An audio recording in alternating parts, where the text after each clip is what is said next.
Hello dear students, आज आपको हम पढ़ाने जा रहे हैं पाठ विराम चिन्ह हिंदी व्याकरण लेसन नंबर 19 विराम चिन्ह। विराम चिन्ह आपके लेखन सामग्री में उतना ही ज़्यादा उपयोगी हैं जितनी आपकी वाक्य रचना, शब्द रचना और पाठ की जितनी व्याख्या उतना ही विराम चिन्ह उपयोगी हैं। देखिए, लिखते समय वाक्य के बीच में विराम को प्रकट करने के लिए जिन चिन्हों का प्रयोग किया जाता है उन्हें ही विराम चिन्ह कहते हैं। विराम का अर्थ क्या होता है? विराम का अर्थ होता है रुकना या ठहरना। हम कोई भी काम पूरे टाइम ना तो कर सकते हैं और ना ही हम करते हैं। हम क्या करते हैं कि थोड़ा सा विश्राम भी करते हैं, रुकते भी हैं और अगले दिन के लिए उसे छोड़ भी देते हैं। ठीक है, तो आपने समझा विराम का अर्थ क्या है? रुकना या ठहरना। अपने विचारों को व्यक्त करने के लिए हमें वाक्य के बीच में आवश्यकता अनुसार कहीं पर ज़्यादा तो कहीं कम रुकना होता है। किसी शब्द के उच्चारण में अधिक बल देते हैं तो किसी के उच्चारण में कम बोलने के लिए अपनाई जाने वाली युक्तियों को जब हम लिखते हैं तो उसके लिए कुछ चिन्हों का प्रयोग करते हैं। आवश्यकता अनुसार प्रयोग किए जाने वाले चिन्ह ही विराम चिन्ह कहलाते हैं। हिंदी भाषा में प्रयुक्त होने वाले विराम चिन्ह निम्नलिखित प्रकार के होते हैं। सबसे पहला जो हमें किसी भी वाक्य की पूर्णता का बोध कराता है उसे कहते हैं पूर्ण विराम अर्थात विराम चिन्ह। अल्प विराम जिसमें किसी 2-3 बातों को लगातार एक ही साथ में हमें कहना हो तो हम बीच में अल्प विराम का चिन्ह प्रयोग करते हैं। अर्ध विराम क्या होता है? अर्ध विराम जहाँ पर हम किसी वाक्य को थोड़ा रुककर उसके बाद कहना शुरू करते हैं वो अर्ध विराम होता है। प्रश्नवाचक चिन्ह जहाँ पर क्वेश्चन मार्क लगता है। विस्मयवाचक चिन्ह ये है साइन ऑफ एक्सप्लेनेशन, इसको हम ऐसे लगाते हैं, ये विस्मयवाचक चिन्ह है। योजक चिन्ह क्या होता है? योजक चिन्ह का प्रयोग हम एक छोटे से डैश के रूप में करते हैं। ठीक है, योजक चिन्ह का मतलब होता है किन्हीं 2 बातों को जोड़ना। जैसे पुनरुक्त शब्द आते हैं धीरे धीरे, हमने जब लिखा तो हम यहाँ पर योजक चिन्ह का प्रयोग करते हैं। और जब विरोधवाचक चिन्ह, जैसे हम एक ही साथ में लिखेंगे माता पिता या हम लिखें भाई बहन, हमने लिखा माता पिता, तो हम इसको लिखने के लिए योजक चिन्ह का प्रयोग करते हैं। इसके बाद है निर्देशक चिन्ह। जब हम किसी बात में निर्देश देते हैं तो उस जगह पर एक बड़ा लंबा डैश लगाते हैं। उद्धरण चिन्ह जब किसी के द्वारा कही हुई बात को हम सुरक्षित करते हैं तो उसके लिए उद्धरण चिन्ह का प्रयोग किया जाता है। कोष्ठक क्या है? कोष्ठक ये है कोष्ठक और ये कोष्ठक माने होता है कि किसी मुख्य बात को हम इन ब्रैकेट कर देते हैं। अब है अपूर्ण विराम। अपूर्ण विराम क्या है? जिसे कहते हैं अपूर्ण विराम ये है। लाघव चिन्ह क्या है? लाघव चिन्ह को हम एक छोटे से गोले से दिखाते हैं। किसी शब्द का संक्षिप्तीकरण वो लाघव चिन्ह के द्वारा ही पूरा किया जाता है। जैसे हम लिखते हैं उदाहरण, तो उदाहरण ऐसे लिख दिया। बोर्ड पर आप लिखा देखते हैं, जो आपके रोड पर चलते हुए साइन बोर्ड दिखते हैं तो लिखा होता है वहाँ पर डॉक्टर, तो डॉक्टर कैसे लिखा होता है? ऐसे लिखा होता है, ऐसे। ये जो आपने गोला लगा करके शब्द को समझ लिया तो ये लाघव चिन्ह है। आप लिखते हो पंडित, जवाहरलाल नेहरू, उसके आगे आप क्या करते हो, लाघव चिन्ह लगा देते हो। तो ये लाघव चिन्ह का मतलब होता है किसी भी शब्द का संक्षिप्तीकरण करने के लिए हम जिस चिन्ह का प्रयोग करते हैं उसे लाघव चिन्ह कहते हैं। अब त्रुटिपूर्वक हंस पद में क्या है, त्रुटिपूर्वक हंस पद में जैसे हम किसी भी मान लीजिए आप किसी वाक्य को लिख रहे हो, आप लिख रहे हो कि ताजमहल स्थित है, आपने लिख दिया, आगरा लिखना भूल गए हो, तो आप क्या करोगे कि किसी भी वाक्य को पूरा करने के लिए हंस पद चिन्ह का प्रयोग किया जाता है और इसके ऊपर अपनी बात को लिख दिया जाता है, वो है हंस पद चिन्ह। ठीक है, इसे त्रुटि पूरक कहते हैं। त्रुटि माने जो गलती से छूट गया हो, उसकी पूरक माने पूर्ति करना। फिर क्या है, विवरण चिन्ह। विवरण चिन्ह में क्या है, आप किसी भी बात को जब उसका विवरण करते हो, जैसे आप तो उसमें क्या करते हो, ऐसे करके विवरण, ये नोट बताया गया, ठीक है, नोट बताया गया, ये क्या है, विवरण चिन्ह है। परिभाषाएं नीचे दी हुई हैं, लेकिन आपको मैंने पहले ही समझा दिया, जिससे आप जब इसके साथ साथ आपको जब समझाएंगे तो आपको अब ज़्यादा समझ में आएगा। तो आप समझ गए होंगे कि पूर्ण विराम चिन्ह क्या है। यह किसी भी कथन के पूर्ण होने पर अप्रत्यक्ष प्रश्नों के अंत में तथा कविता के छंद के चरण के बीच में आता है। जैसे सदा सत्य बोलो, परहित सरिस धर्म नहीं भाई, पर पीड़ा सम नहीं अधमाई, पूर्ण विराम। मतलब कहने का जहाँ पर अपनी बात खत्म हो रही हो वहाँ पर पूर्ण विराम का चिन्ह लगाया जाता है। अल्प विराम क्या है, अल्प विराम का प्रयोग वाक्य के बीच में होता है। अल्प विराम वाक्य का चिन्ह की अपेक्षा अल्प विराम का प्रयोग बहुत अधिक होता है। अल्प विराम के प्रयोग की स्थितियां निम्न प्रकार हैं। एक स्थान या प्रयुक्त समान शब्दों और वाक्यों को अलग करने के लिए, जैसे मीरा, श्वेता, गरिमा, अनुराधा खेल रही हैं। वह परिश्रमी, ईमानदार, स्वस्थ और सुंदर है। तो आपने देखा कि एक ही लाइन में 4 बच्चों के नाम लिखे हुए हैं, तो 4 बच्चों के नाम एक साथ आप लिख दोगे तो लगेगा एक ही व्यक्ति का नाम है। और वह परिश्रमी, ईमानदार, स्वस्थ और सुंदर है, यहाँ पर उसके 3 गुणों की बात की गई है, तो इन गुणों को दिखाने के लिए कॉमा लगाना ही पड़ता है। उपवाक्यों को अलग करने के लिए जैसे जो होगा देखा जाएगा। ये क्या है, उपवाक्य हैं, इसलिए इनके अलग करने के लिए भी कॉमा का ही प्रयोग किया जाता है। ठीक है,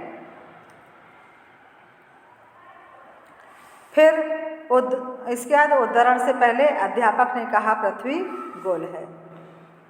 ऐसे वाक्य जब आते हैं तो वहाँ पर भी कॉमा का चिन्ह लगाया जाता है। उद्धरण चिन्ह तो ये है कि आपने जो मेन बात थी वो आपने कैच कर ली, तो उसको आपने इन्वर्टेड कॉमा में लिख दिया। लेकिन जब कॉमा लगाते हो तब जब अपनी बात के 2 भाग को डिवाइड कर देते हो। अब इसके बाद आता है अर्धविराम। अर्धविराम क्या है, जिसे सेमी कॉलन कहते हैं। इसमें क्या होता है, अर्धविराम जहाँ पूर्ण विराम की अपेक्षा कम रुकना होता है। पूर्ण विराम का मतलब ही होता है कि जहाँ बात हमारी पूरी हो गई है, लेकिन अर्धविराम क्या है, जहाँ पर पूर्ण विराम की अपेक्षा कम रुकना होता है वहाँ अर्धविराम लगाया जाता है। जैसे रमेश, महेश, नितिन, राहुल और राम आए थे, ये सब अब कहाँ जाएंगे, तो यहाँ पर तो आपने कॉमा देख लिया, ठीक है, तो कॉमा हो गया। लेकिन अर्धविराम कहाँ है, वो यहाँ पर लगा है कि ये सब अब कहाँ जाएंगे। आए तो थे लेकिन अब ये सब कहाँ जाएंगे, तो इस वाक्य को पूरा करने के लिए बीच में अर्धविराम चिन्ह का प्रयोग किया गया है। नेक्स्ट थिंग आप देखेंगे प्रश्नवाचक चिन्ह। प्रश्नवाचक चिन्ह तो अब जैसा समझते हैं प्रश्न से ही निश्चित हो रहा है कि वाक्य में प्रश्न पूछने पर सदैव प्रश्नसूचक चिन्ह का प्रयोग किया जाता है। क्या तुम मेरे साथ चलोगे, वह कौन है, तुम मेरे लिए क्या लाए थे, तुम्हारी उम्र क्या है। बहुत सारे ऐसे प्रश्न हैं जिनको प्रश्नवाचक चिन्ह में मतलब क्वेश्चन मार्क लगाया ही जाता है। अब इसके बाद है विस्मयवाचक चिन्ह। विस्मयवाचक चिन्ह क्या है, मैंने अभी नेक्स्ट वीडियो में बताया था कि विस्मय का मतलब होता है जहाँ हर्ष, शोक, घृणा, दुख आदि भावों को दर्शाया जाए और उसके बाद में जिस चिन्ह का प्रयोग करते हैं उसे ही एक्सक्लेमेशन साइन कहते हैं। अरे तुम आ गए, आहा कैसा सुहावना मौसम है, छी कितनी बदबू आ रही है। तो आपने देखा यहाँ पर विस्मयवाचक विस्मयसूचक चिन्ह लगाया गया है। अब बात करते हैं योजक चिन्ह की। योजक चिन्ह क्या है? योजक या विभाजक का प्रयोग दो शब्दों को जोड़ने के लिए किया जाता है, परंतु शब्दों के बीच में कोई संधि नहीं होनी चाहिए। कहने मतलब कि उन शब्दों में कोई जुड़ाव नहीं है, लेकिन पुनरुक्त है, पुनरुक्त भी है या विरोध में है, तो ही वहाँ पर योजक चिन्ह का प्रयोग करते हैं। ठीक है, जैसे सुख दुख क्या हो गया? विरोध में हो गया। माता पिता विरोधाभास हो गया। वन गमन एक ही शब्द हो गया। तुम सा, कभी कभी, एक तिहाई आदि जो शब्द हैं इनमें योजक चिन्हों का प्रयोग किया जाता है। नेक्स्ट थिंग है निर्देशक चिन्ह। निर्देश, जब किसी चीज़ का निर्देश दिया जाता है तो वहाँ पर डैश लगा देते हैं, उदाहरण की ओर संकेत करने वाला। आप देखते हो जाने का रास्ता इधर है, एक बड़ा सा एरो लगा होता है, ठीक है, वो क्या है? निर्देशक चिन्ह है। वचन के दो भेद होते हैं, एक वचन बहुवचन। तो यहाँ देखा आपने वचन के दो भेद होते, बीच में एक डैश लगा है। स्वतंत्रता मेरा जन्मसिद्ध अधिकार है। लोकमान्य तिलक, अब लोकमान्य तिलक के आगे डैश क्यों लगा? क्योंकि इनके द्वारा कहा गया है। अब नेक्स्ट आगे देखेंगे उद्धरण चिन्ह। उद्धरण चिन्ह में क्या है कि जब किसी अन्य की उक्ति को बिना किसी परिवर्तन किए ज्यों का त्यों रखा जाता है तब इस चिन्ह का प्रयोग किया जाता है। इसके पूर्व अल्प विराम चिन्ह का प्रयोग लगाया जाता है, जिससे पुस्तक लेख कहे संदर्भ में भी इसका प्रयोग हो सकता है। जैसे तुलसीदास ने कहा है, परहित सरिस धर्म नहीं भाई, तो ये उनके द्वारा कहे गए हैं, इसलिए इनको हमने क्या किया? उद्धरण चिन्ह में बांध दिया। कामायनी जयशंकर प्रसाद का प्रसिद्ध ग्रंथ है, तो यहाँ पर कामायनी क्या है? कामायनी उनके द्वारा लिखा गया ग्रंथ है, इसलिए इसको उद्धरण चिन्ह के द्वारा दिखा दिया गया। नेक्स्ट है कोष्ठक। कोष्ठक क्या? कोष्ठक चिन्ह का प्रयोग निम्नलिखित 3 रूपों में किया जाता है समानार्थी शब्दों को स्पष्ट करने के लिए। जैसे वह दूर की सोचने वाला है, दूरदर्शी है, तो ये दूरदर्शी है वो उसको ब्रैकेट में कर दिया। नेक्स्ट देखिए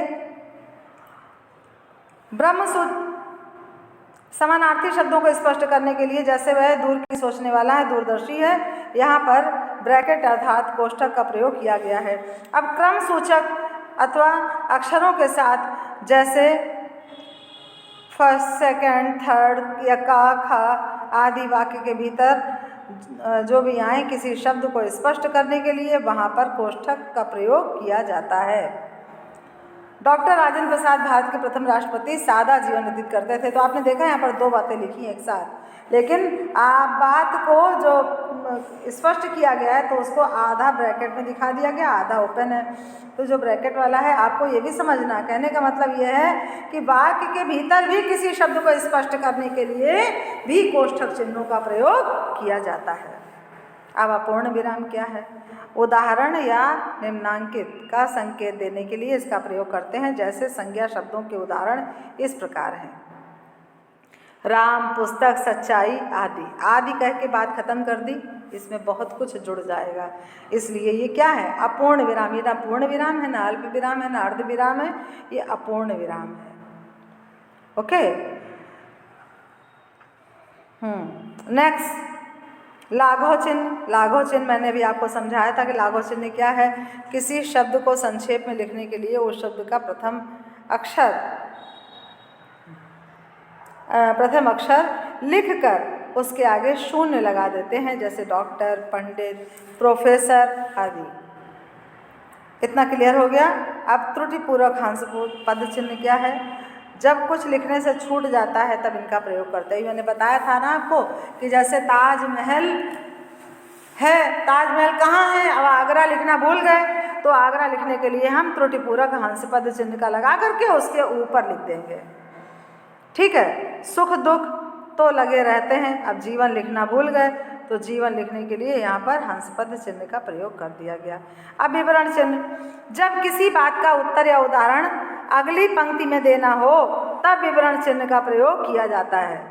आप देखते हो कभी कभी आप कुछ लिखते हो, आपकी लाइन पूरी हो जाती है लेकिन आपका शब्द पूरा नहीं होता, तो आप क्या करते हो?